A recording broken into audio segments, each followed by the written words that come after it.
Join me in welcoming our guest of honor to the state of North Carolina, the President of the United States, Joe Biden.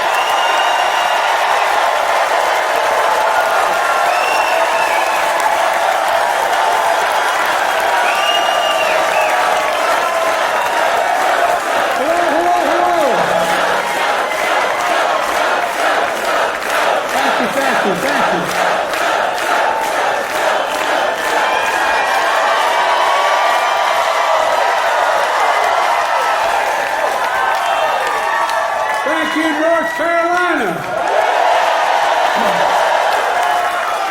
I get in trouble with my mom looking down in heaven if I don't say, please excuse my back. I apologize.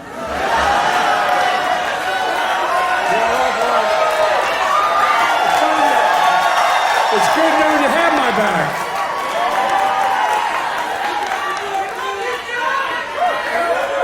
Eric, thanks for that introduction. We had a wonderful time spending time with your sons, Kristen and Carter. We're going to grow up to be incredible young men. You would have been really impressed the way they talked about their dad, how informed they were about what was going on. I was truly impressed.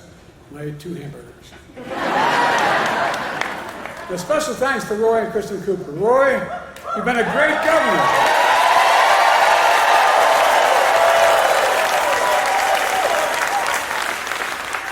Which makes it all the more important that North Carolina elected a great governor to replace you, Josh Stein.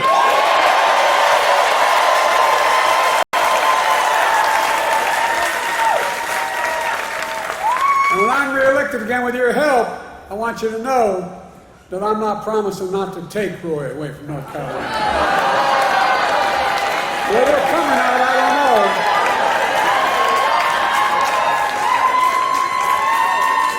And thanks to all the state and local leaders here today, the great musicians and entertainers who performed earlier. Folks, let me tell you why I'm here in North Carolina.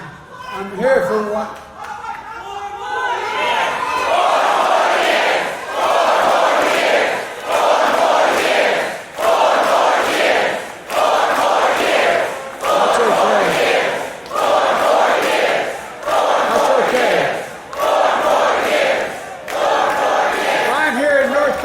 For one reason, because I intend to win this state in November. We're going to see that. I think we are. And Roy's right, we win here, we win the election. And here's how we're going to do it. We're going to stand up for the women of America. We're going to restore Roe v. Wade as the law of the land. We're going to stand up for the right to vote. We're going to stand up for Medicare and Social Security. We're going to fight for child care, paid leave, and elder care. We're going to keep lowering the cost of prescription drugs, not just for seniors, but for every single American. We're going to keep protecting the Affordable Care Act, which is why more than 40 million Americans have health insurance today. We're going to protect our children and get the weapons of war off our streets. We're going to provide clean drinking water, affordable high-speed internet, quality education for every child in America.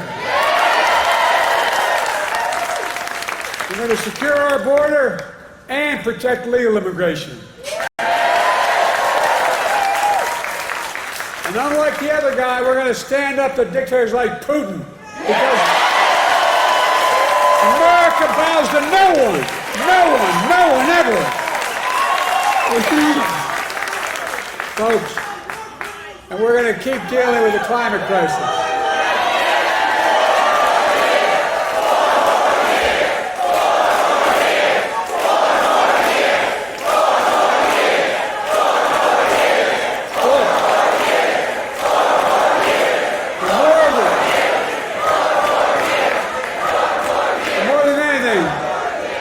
Preserve, protect, and defend our democracy. Because more than anything else, that is what is at stake in America this election. your freedom, your democracy. America itself is at stake. Now, folks, I don't know what you did last night, but I spent 90 minutes on the stage debating the guy who has the morals of an alley cat.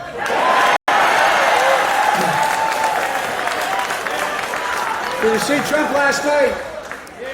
My guess he set, I mean it sincerely, a new record for the most lies told in a single debate. He lied about the great economy he created. He lied about the pandemic he botched, killing millions of people. He closed businesses, he closed schools, losing their homes, people all over this country. America was flat on its back. So I told Trump that it was just one of two presidents in American history who left office with fewer jobs than he started.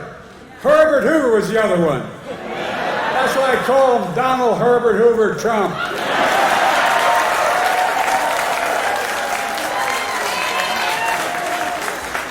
And then he lied about how great he was for veterans. But then I told him how he had called a veteran who had given their lives in the country in World War I and refused to go to the grave sites. He called them suckers and losers. He tried to deny it. But let me ask you, are you going to believe a 4-star Marine general, his own former Chief of Staff, John Kelly, who said he said that? Or a disgrace defeating a lying Donald Trump?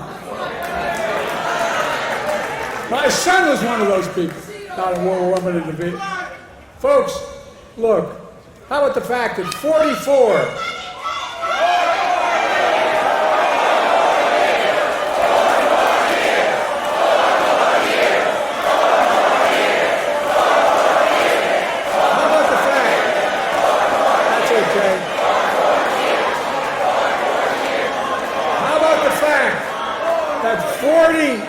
out of his 44 top advisors, including the vice president, aren't supporting him this time around. The people who know him best, 40 of them said, I will not support the man I work for this time around. It tells you a lot about the person who knows him. Look, he lied about how great he was on crime. I had to remind him that he oversaw a record increase in murder rates in 2020. On my watch, violent crime has hit a 50-year low. There's more to do with this 50-year low. And then I pointed out that the only convicted criminal on the stage last night was Donald Trump. When I thought about his 34 felony convictions, his sexual assault on a woman in a public place, his being fined $400 million for business fraud, I thought to myself, Donald Trump isn't just a convicted felon. Donald Trump is a one-man crime wave.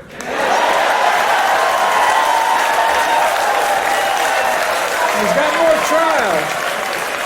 He's got more trials coming up. Lock him up. Lock him up. Lock him up. Time for that. Look, the thing that bothers me maybe most about him, he has no respect for women or the law. He doesn't. And then, his biggest lie. He lied about how he had nothing to do with the insurrection of January 6th. We all saw it with our own eyes. We watched it on television. We saw thousands in his direction attack the Capitol. We saw police being attacked, the Capitol being ransacked, the mob hunting for Speaker Pelosi, gallows literally set up for Mike Pence. And then he told him as he sat in the dining room, the private dining room, one door off my Oval Office. He sat there for 3 hours watching the TV. He did not a single thing to stop it. Nothing. Nothing at all. And now he wants to pardon all those convicted and criminals.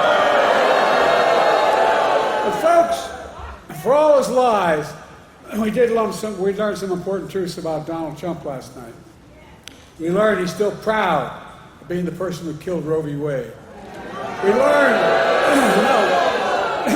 learned he's still proud about the pain and cruelties inflicted on America's women. We learned he still believes that politicians, not doctors and women, should make decisions about the woman's health. We learned that if he's elected again, and the MAGA Republicans pass a national ban on abortion, he will sign it. Donald Trump says he thinks overturning Roe v. Wade was a beautiful thing. I think it was a nightmare. No, I really mean it, a nightmare. And I made it clear again last night that if you elect me and Kamala, you give us a Democratic Congress, we will make Roe v. Wade the law of the land again.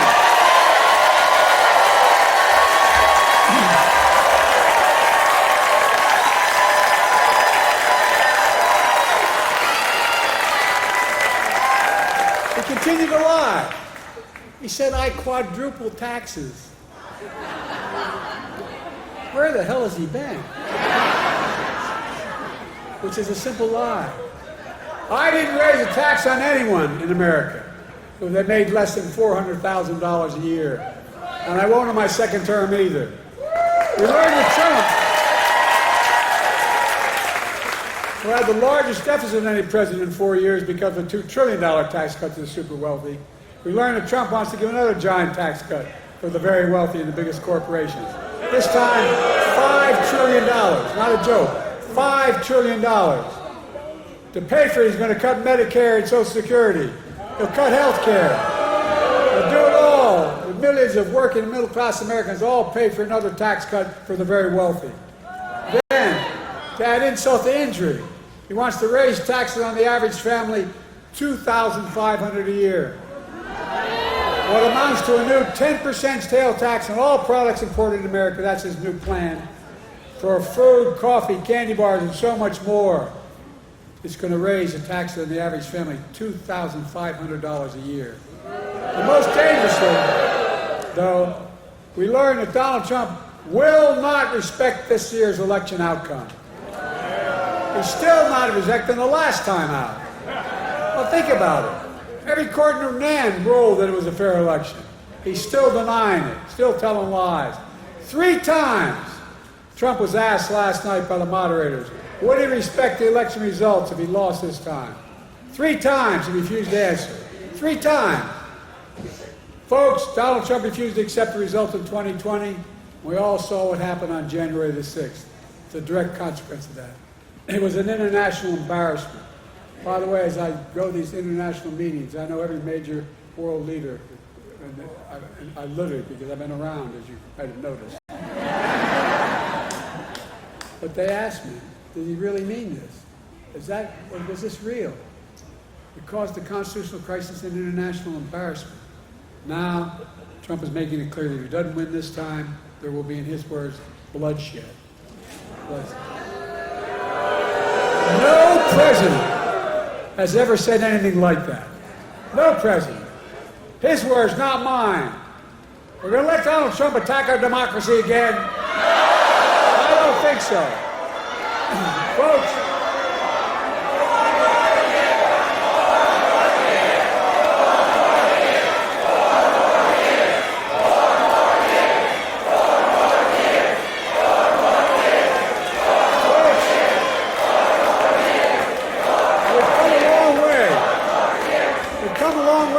that Donald Trump left us.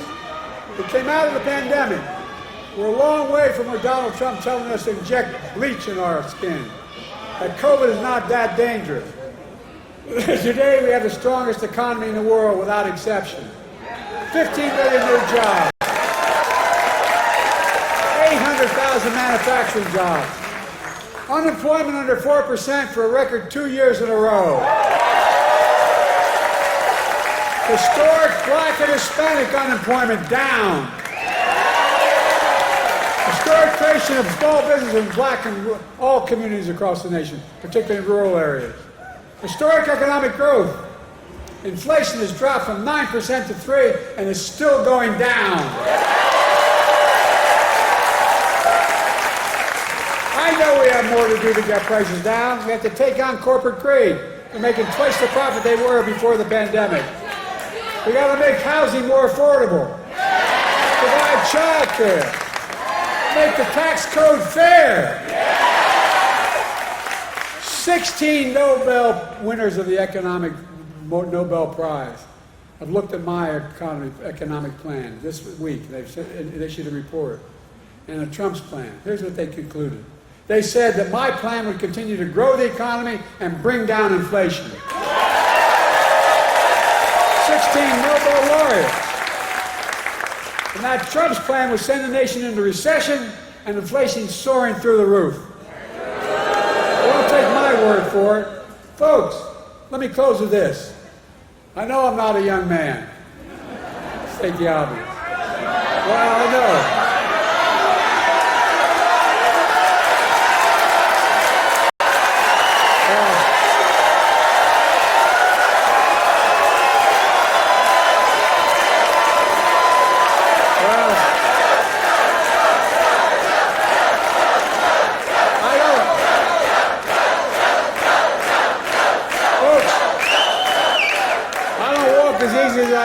I don't speak as smoothly as I used to.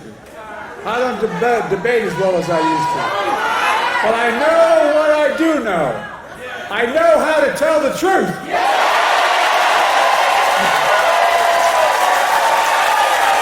I know right from wrong. And I know how to do this job.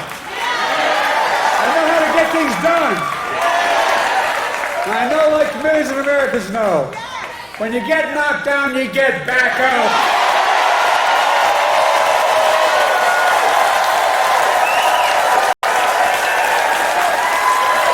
I know what it took to take our economy to the depths of the pandemic to where it is today, the strongest economy in the world.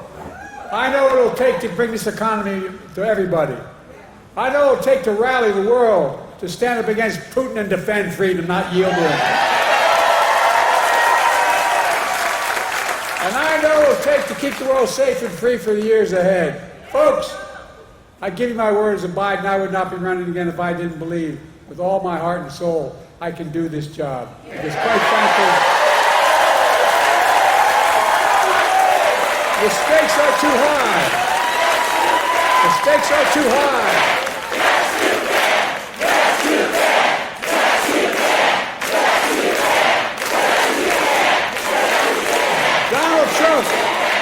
Donald Trump is a genuine threat to this nation. He's a threat to our freedom. He's a threat to our democracy. He's literally a threat for everything America stands for. Look, he doesn't understand what I think all of you do. America is the finest, the most unique nation in the world.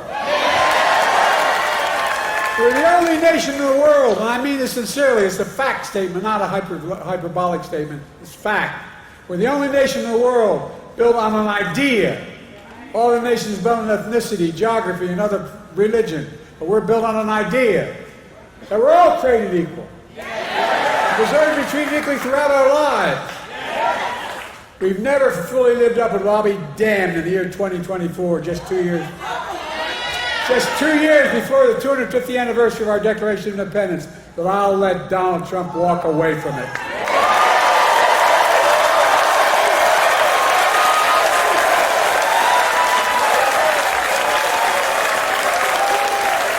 I give you my word as a Biden, we're still a nation.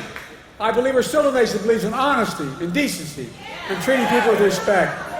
I still believe we're a nation that gives everyone a fair shot and leaves nobody behind. We're still a nation that gives hate no safe harbor. And we're still the beacon to the world. We can never give up what makes America, America.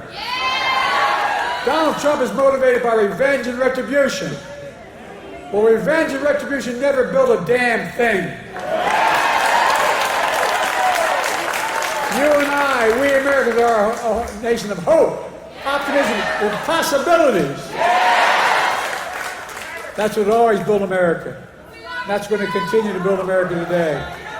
The choice in this election is simple. Donald Trump will destroy our democracy. I will defend it.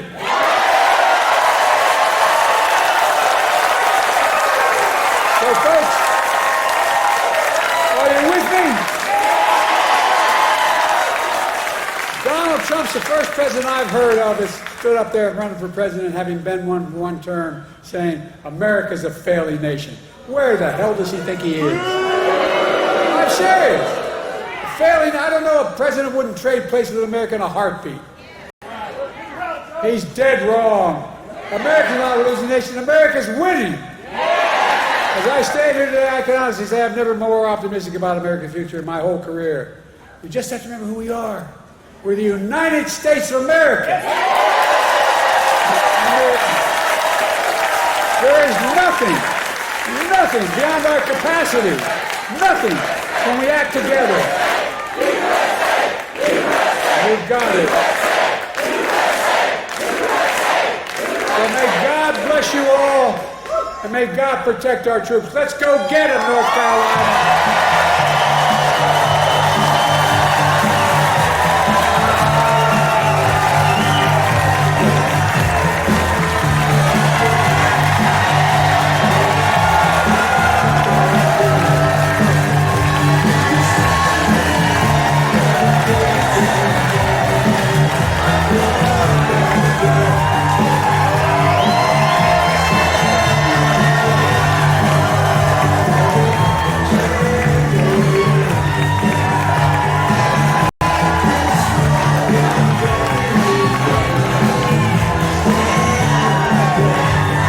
He did marry me.